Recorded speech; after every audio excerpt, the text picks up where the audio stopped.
Hi, guys. Welcome back to another episode of Conversations with Francesca.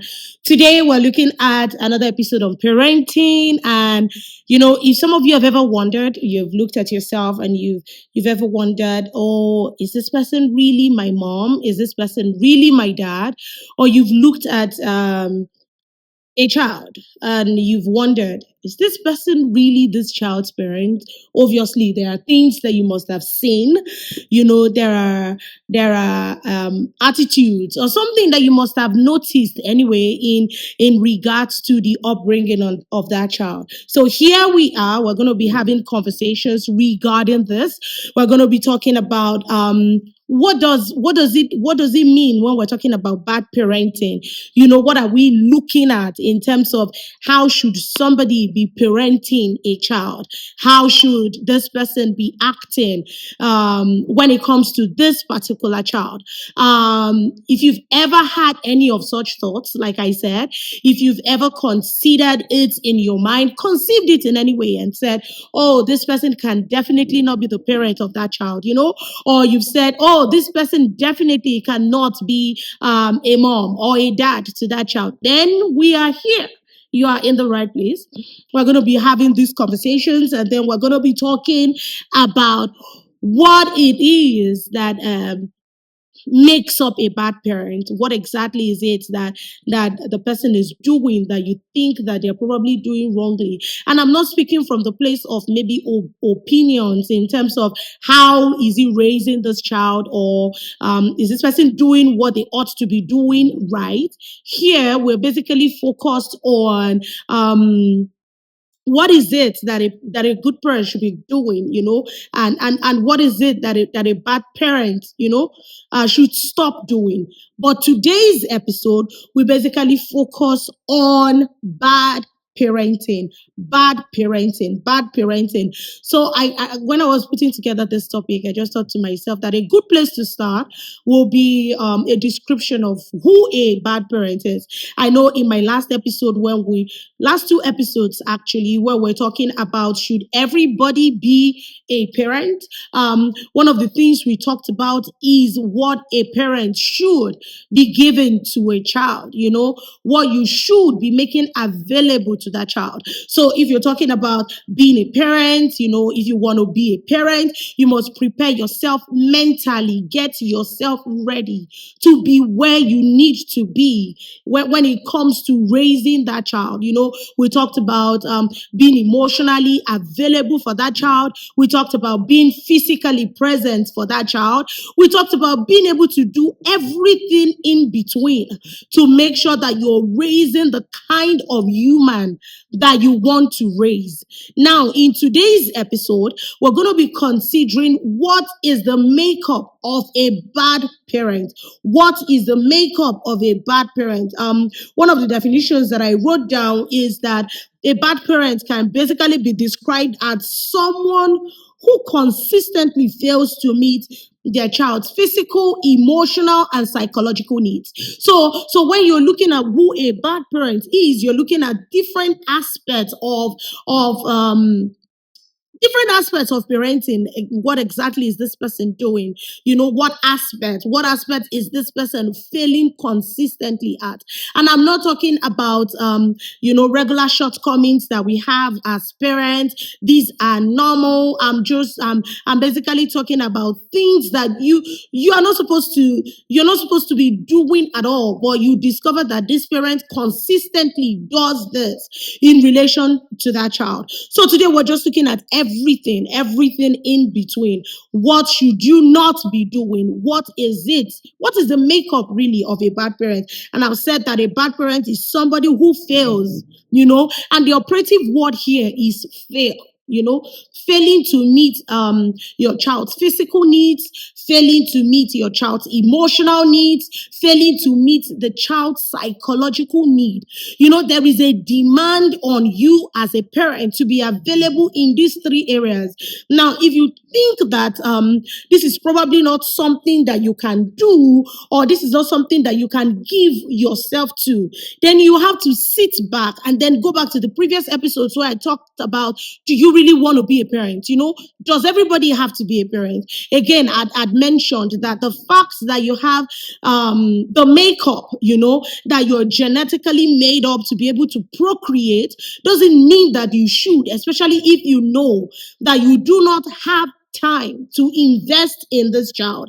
You do not have time to invest in this child. So let's talk about some of the things that make a parent a bad parent. Okay. One of the things that resonates with me is a parent that consistently makes bad choices.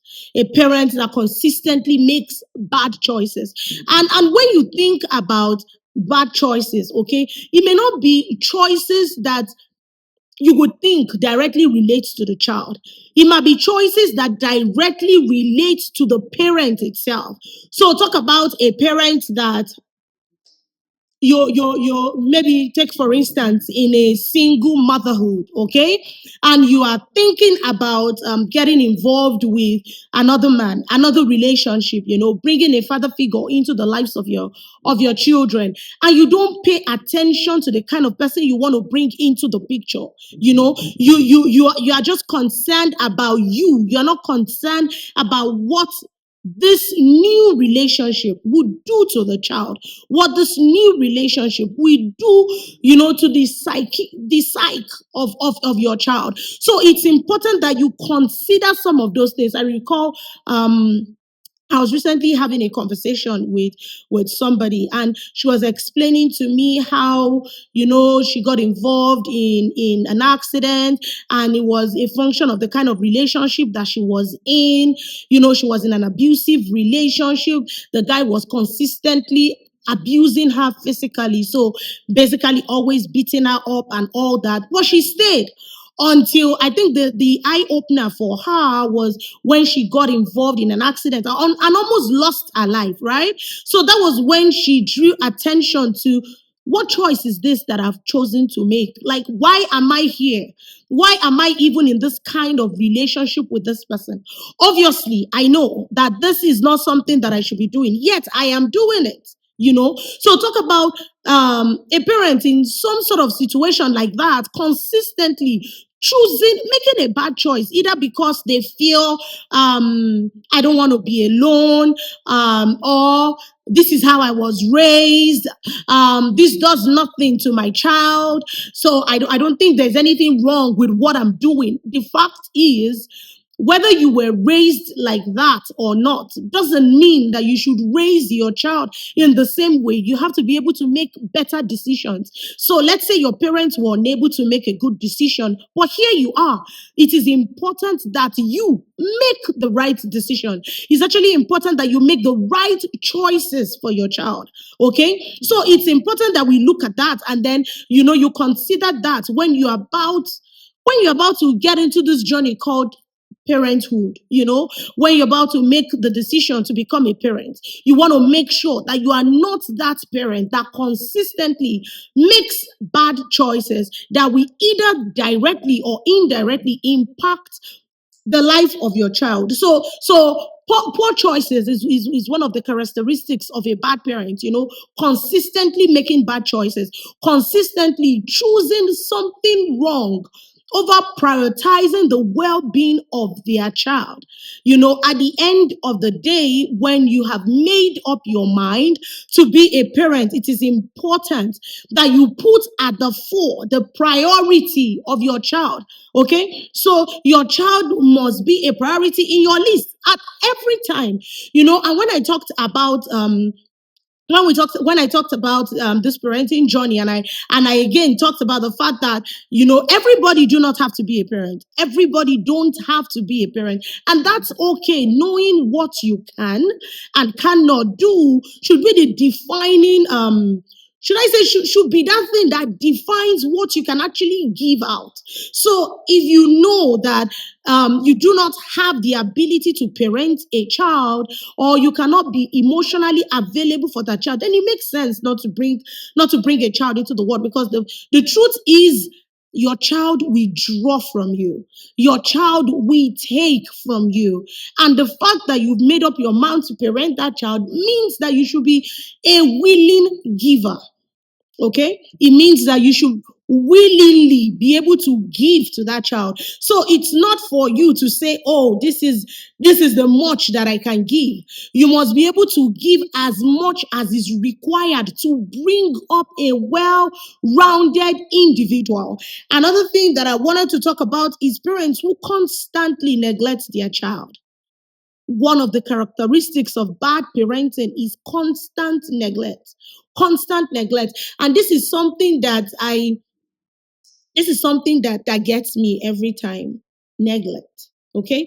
And we have different types of neglect. Okay. We have different types of neglect. We have um um the physical neglect, we have the emotional neglect, we have the educational neglect, we have what is the other one called, the medical neglect, and the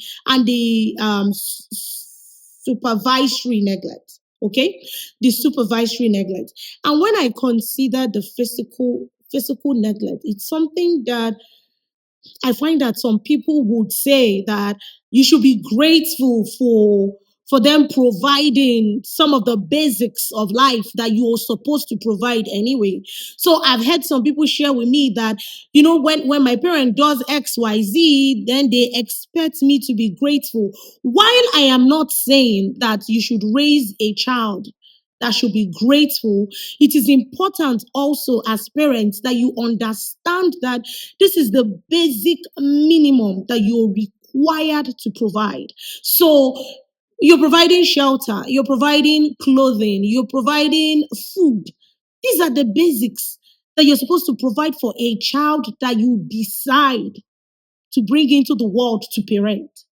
Whether you decide to biologically bring this child into the world, or you decide by adoption, okay, to raise this child, or you decide by choice to pick a child from the streets and raise, it's important that you know that these are things that you should provide. It's not for you to now say that, oh, after all, I'm providing you with food, after all, I'm giving you a roof over your head, you should be grateful. These are your responsibilities. I was reading an article, and one of the defining things one of the things basically that defines a relationship between a parent and a child is the responsibility that the parent has undertaken to assume over that child. And the child is looking at you from the place of trust.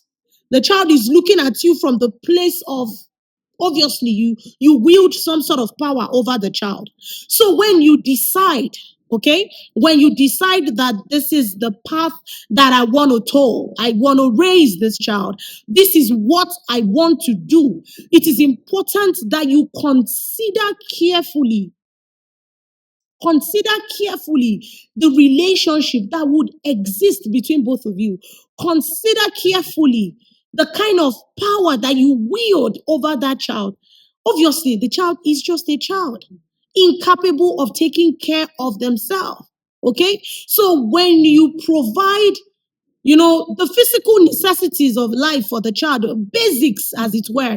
I remember growing up, and when we were being taught the basics that is to be provided for a child: food, clothing and shelter, appropriate clothing. It is not enough to just provide some sort of clothes and say, oh, this is clothing, this is okay. It is not enough. It is not enough to just place the child anywhere and say this is shelter. It is enough. No, it is not enough. You must provide appropriate clothing that clothing that suffices for where you are, for the weather, basically something that is decent enough. And I'm not talking about luxury, okay?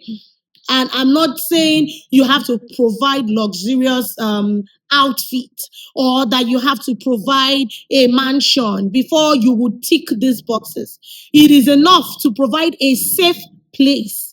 It is enough to provide good accommodation. It is enough to provide something decent, something that people can look at and say that you've done your part.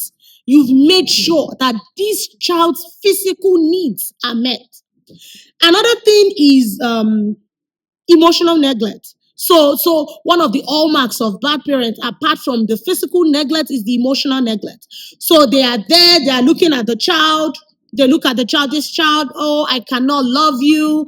They provide nothing in terms of the emotional support that this child needs to thrive.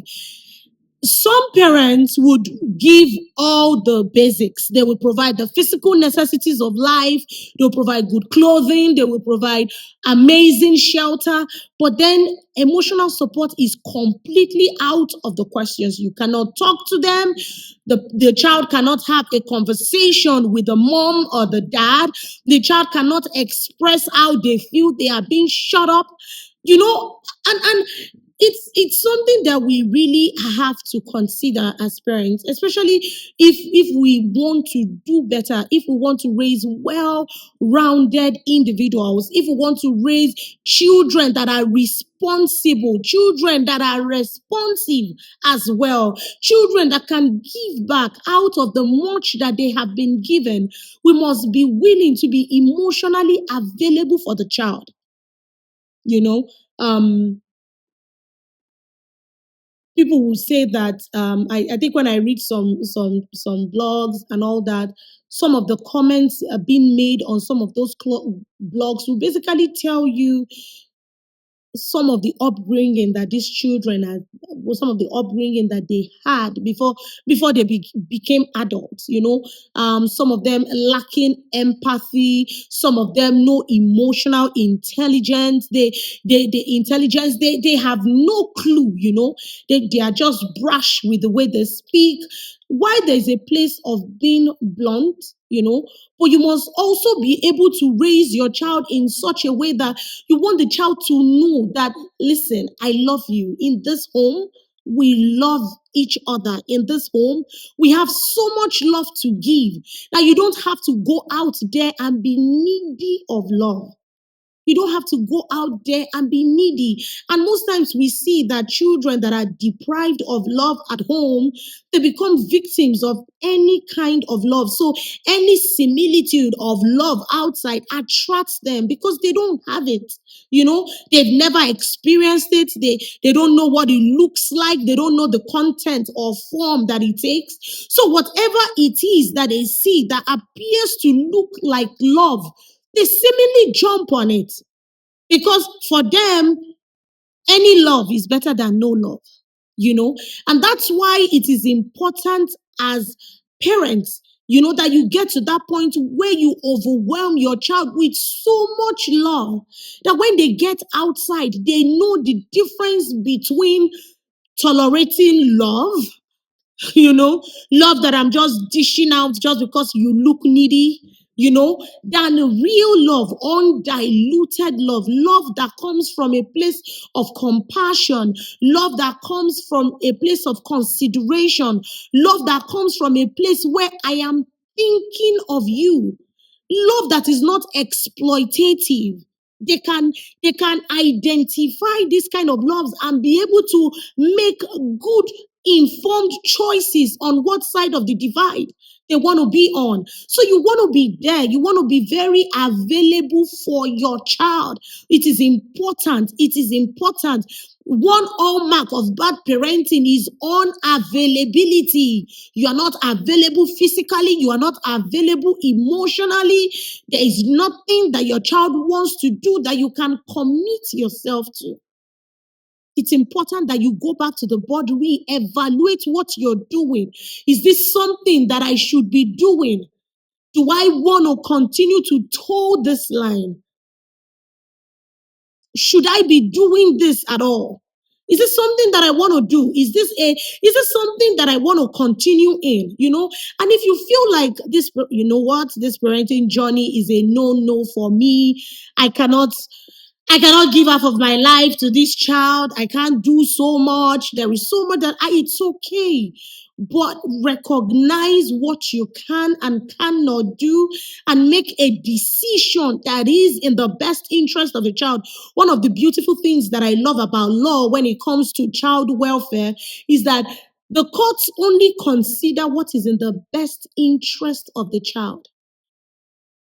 what is in the best interest of the child.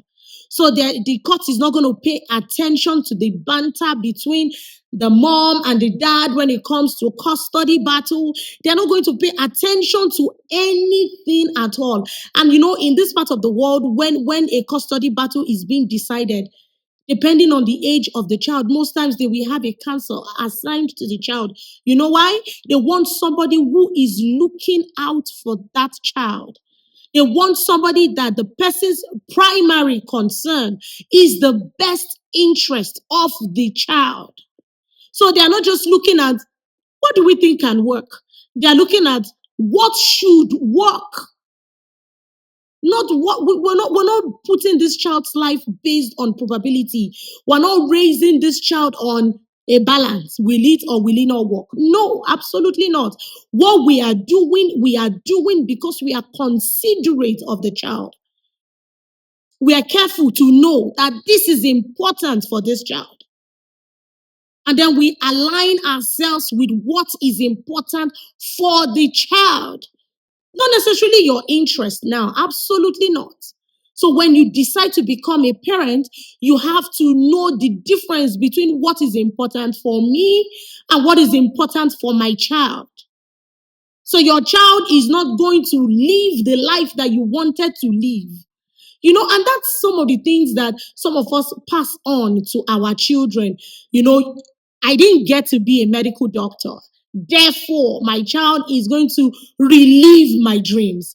I didn't get to be a lawyer. Therefore, any child that I have will have to walk on this path. No, no, absolutely not.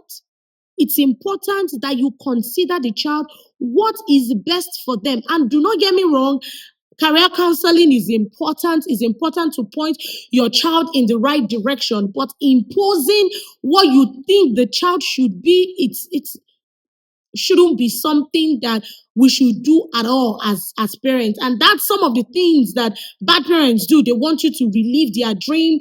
Whatever you do outside of their dream is not enough until you do that which they think or which they ought to have done. Then that's when you've done enough. But if you've not done what you've not relived their dream, as it were, you haven't done enough. Okay, so there has to be a difference. You have to be able to understand where you need to be as a parent, where you need to be as a parent. Another kind of neglect is educational neglect. Okay, so we've talked about physical neglect. I've talked about emotional neglect. Now I'm talking about emotional educational neglect. Okay, and educational neglect is where you fail to give your child the kind of education that they require. So you don't want to provide education that will make the child thrive, not because you cannot afford it. So there's a difference between your inability to afford the education that the child needs and your refusal to provide that education. You do a great injustice to the child by depriving that child of the education that they need. There were times where female children were from where I come from, originally, female children were not considered as people that should go to school. Why? The male should run the home. The male child will do this and that and that and that and that. And then the female is relegated to the background, being groomed to be a wife, a mom, raise the children, being a cook, a chef, being the cleaner, those kind of menial jobs were never taken seriously as women to maybe this is what you need to do. Times have obviously evolved and changed, but it's important that as a parent, you do not toe that line. I know that there are still some people that maybe in primitive societies really that still have such considerations and think that I shouldn't invest so much in my female child. It's not necessary. I should perhaps put all my investment in my male child, obviously because you think that that is where we yield more fruit. Regardless, depriving a child of education is a neglect in totality. You shouldn't do that. You shouldn't look at a child and say that You won't go to school. Or if a child is in your care, I've watched some movies where you see the stepmom and dad syndrome, where they refuse to train one child and they choose to train another child, or where they choose to train their children biologically, of course, and refuse to train the adopted children. And it takes me back to my last conversation on parenting. You don't have to take on the responsibility to be a parent if you know that you cannot, especially when you can afford an education, especially when you can afford it. It's it's a completely different story when you cannot afford it. It's completely different when circumstances makes it impossible, okay, for you to provide an education to the child. That's a different story. But when you can and you refuse to provide such an education for the child, it's an abuse. It's an abuse, and it's one of the hallmarks of bad parenting. It's one of the hallmarks of bad parenting. It's important that you check you know I a holistic approach to raising a child is important. Check everything. Look at everything, all aspects, critically. What can and what can't I do? And make decisions, informed decisions based on what you can do. And like I tell people, if you know that taking on another man's child, you probably will not be able to give the same kind of love to that child as you would give to your children, then probably it's best not to take on that added responsibility for your sanity and for the sanity of the child, for your sanity and the sanity of the child. Let's talk about another kind of neglect: medical neglect. Medical neglect. And just like the name, that's basically refusing to provide appropriate medical care to a child, especially when the child needs that care, especially when the child is incapable of making decisions themselves. Obviously, a child can't make some medical decisions themselves. In fact, I think it's basically all decisions, all medical decisions. A child can't. They need authorization from their guardian and all that. So it's important that you are available to provide medical care to the child when the child needs one. I watched a movie where and I know, I talk a lot about movies that I watch. So I watched a movie where this particular child was having stomach ache, and partly because of ignorance and will I say selfishness on the part of the mom, she refused to seek prompt medical attention for the child. And when the older sister appeared, the older sister of the child came to check on, the kid sister and all that, discovered that, oh my God, this child is sick, carried her to the hospital. By the time they got there, they discovered that this child had ruptured appendicitis. This child had been complaining for stomach ache for the longest, and the only thing the mom could do, oh, you'll be fine. You eat too much sugar. Oh, stop, without paying attention. And then after the battle to save the life of the child died. You know, such a sad and sympathetic case. The child died. And this is not just a story for the movies. These are some people's reality. This is not just all talk. Some people have actually lived through this reality. And if you're watching, this is me sending you hugs. This is me telling you that you can do better. That the fact that your parents did that, you can make better choices.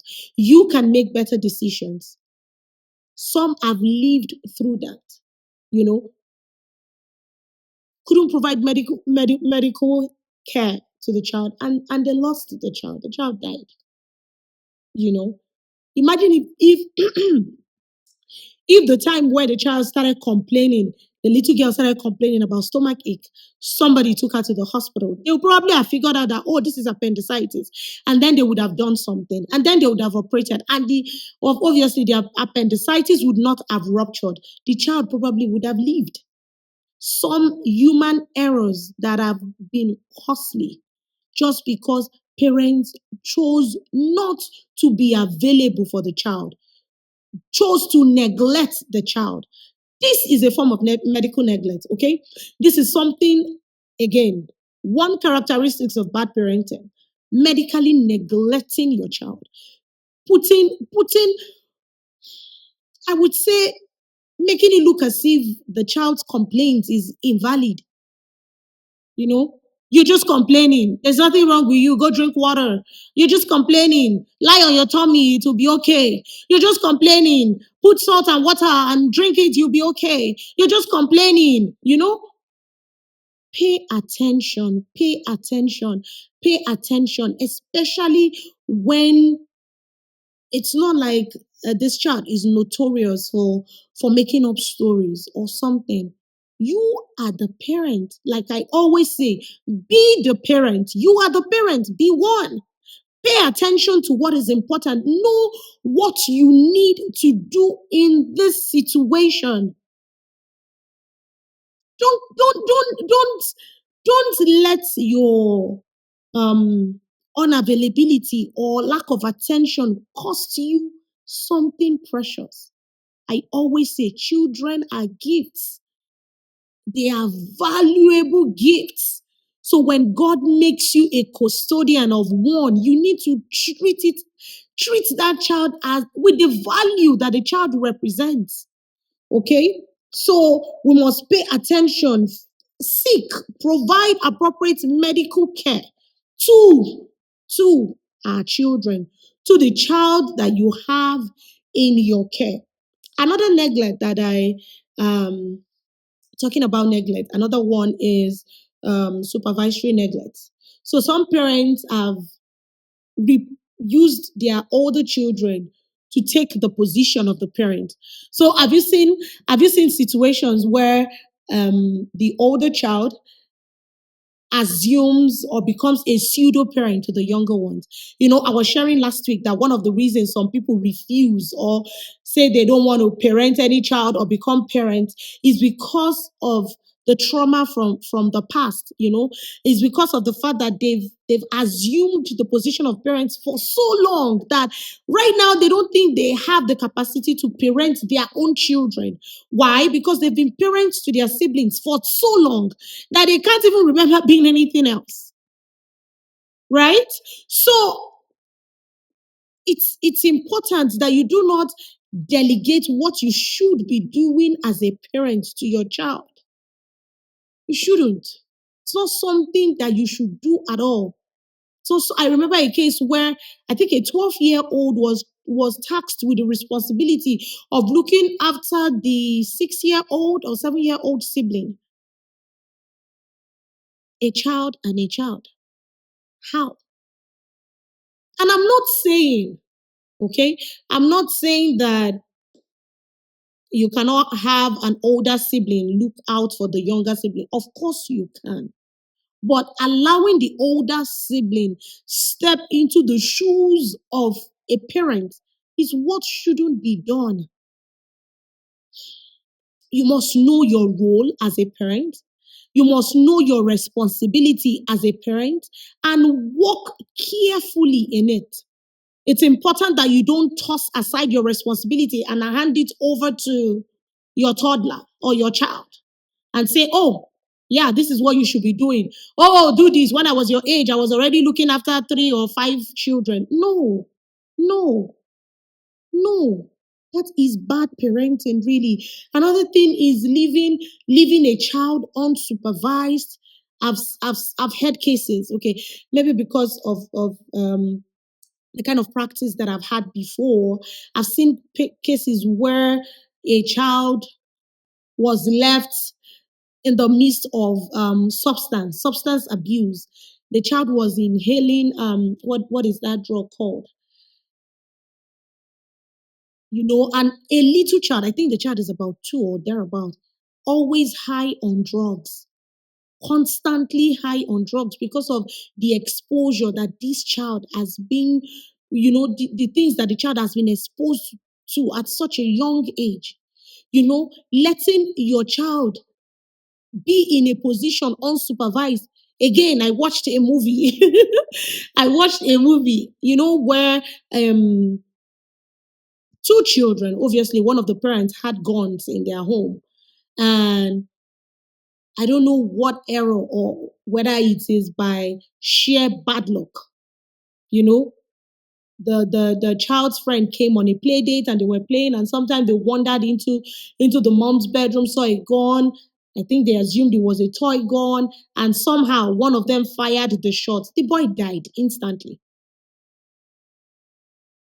Died, died, died because a parent failed to stay in the position of a parent, left the guns unsupervised, left the guns freely.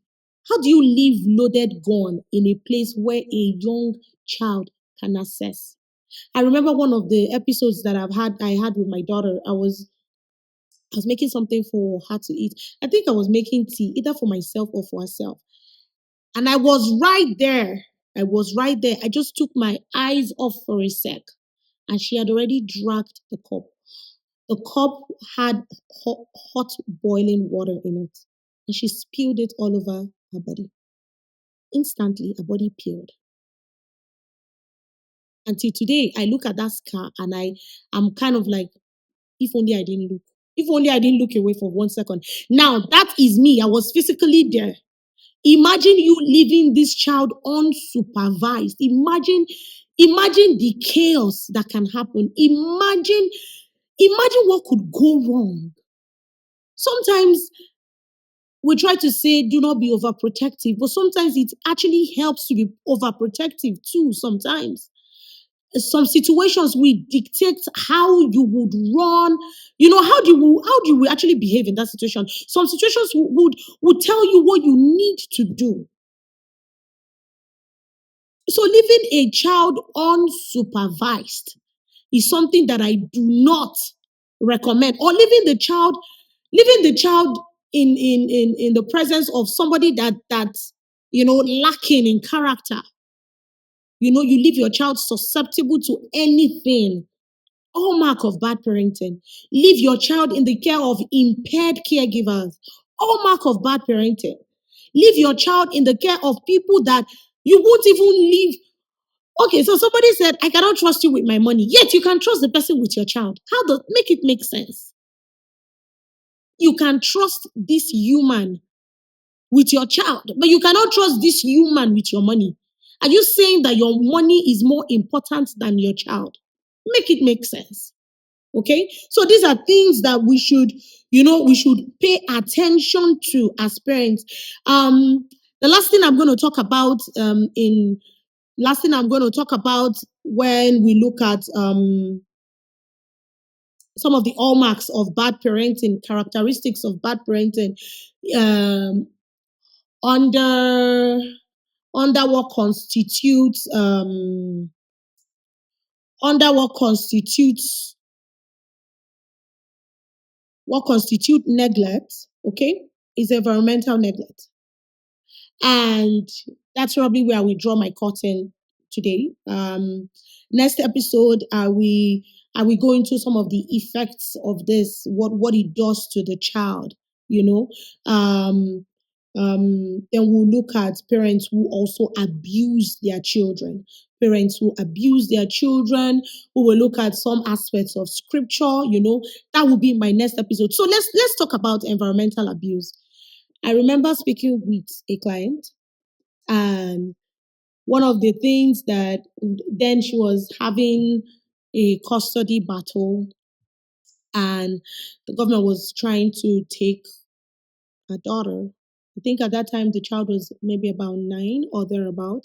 It was something that they were going to take the child over, and I had a meeting with her and I said, okay, this is what they're going to look at. They want to look at the fact that you're not doing a substance, you're sober, you can care for this child, you can look after this child and all that. And one of the things they will also look at is your home, your environment where you're planning to raise this child. And I know that reading your case file, as I was having that conversation with her, one of the concerns that they had raised is that your house is filthy. Why? And then she goes and tells me of how I think she has 9 cats, how many dogs, and all those kind of things. And I'm like, okay, I do not have a problem with you raising animals in your home. The question is, how do you intend to keep that home tidy? How do you intend to make sure that that place is, in quotes, clean enough to raise the child? Because if they're going to give back custody to you, then they must see that you're making efforts to raise this child in a good environment. These are some of the criteria that they will look at before they will now draw their conclusion and say that apparently this person is ready to raise this child. Can you do that? Do you have that environment? So one of the hallmarks of environmental neglect is you raising your child in a place that is full of filth, dirty, unkept, marked with all sorts. There are feces everywhere, garbage everywhere. The environment is dirty. Obviously, again, like I said, the best interest of the child is what is paramount. The best interest of the child is what is paramount. So when they look at what is happening in your home, the environment that you're planning to raise this child in, can they say that this is a good environment? Is this environment good enough for the child? Can this child be raised appropriately in this environment? Can you really say that a child raised in this environment will turn out well? And let's not mix up stuff, okay? I know some people would say, oh, there are children that have been raised in worst environment that turn out well. Glory to God. Great. Hallelujah. Glory to Jesus. That is amazing. Fantastic. But that does not mean that you should prepare to raise your child in that kind of environment. It doesn't mean that you should plan on becoming a parent with the mindset of raising your child in dirt, in filth.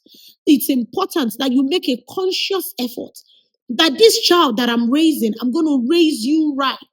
This child that I'm raising, I'm going to do all that I can do to make sure that you are the best version of yourself possible. It's important that you make that decision. It's important that you tell yourself that as I journey into parenthood, this is what I want to do. This is something that I owe to myself. This is something that I owe to my child as well. I am responsible for this child and I must give my child the best training possible to bring about a well-rounded individual. At the end of the day, children are the future generation. So how you shape or mold them today will define the kind of individuals we'll have tomorrow. That's how we draw the curtain today. I hope you enjoyed this episode. I'm gonna come back still on the parenting series. I'm going to come back. We're going to talk about different aspects. We're going to talk about what bad parenting does to the child. We're going to talk about abuse. We're going to talk about child abuse. We're going to talk about different kind of abuses, different kind of abuse rather that children has gone through. We're going to talk about everything. We're going to talk about how we can be better as parents. Again, we're also going to talk about corporal punishment. We're going to talk about discipline. We're going to talk about how to discipline a child, the difference between spanking, what is expected of us as parents when we talk about discipline. What is the expectation of scripture when it talks about discipline. We're going to talk about all that in our subsequent episodes. If this is your first time here, welcome. Welcome, welcome, welcome, welcome. If you haven't subscribed, please, this is a good time to subscribe to our YouTube channel. Follow us on Apple Podcasts. Follow us on Spotify. Set notifications. We try to make sure we have New episodes every Monday, 12 p.m. MST. So follow us, follow us. We always have very interesting conversations going on here. Follow us on Instagram as well. Follow our page on Facebook. We are on TikTok. It's a good time to subscribe on all our media platforms. And please drop a comment. Hallmarks of bad parenting. What have you seen? Have you experienced one? What have you seen? Have you seen a child being subjected to bad parenting? What do you think we can do? How can we fix this? How can we raise children that are good, godly, well rounded, beautiful products of society? Share, share, share, share, share, share. Share the link, send to people that you know would enjoy it. Thank you for being here. I appreciate you taking the time to watch. Till I see you again, stay blessed, stay safe. Bye.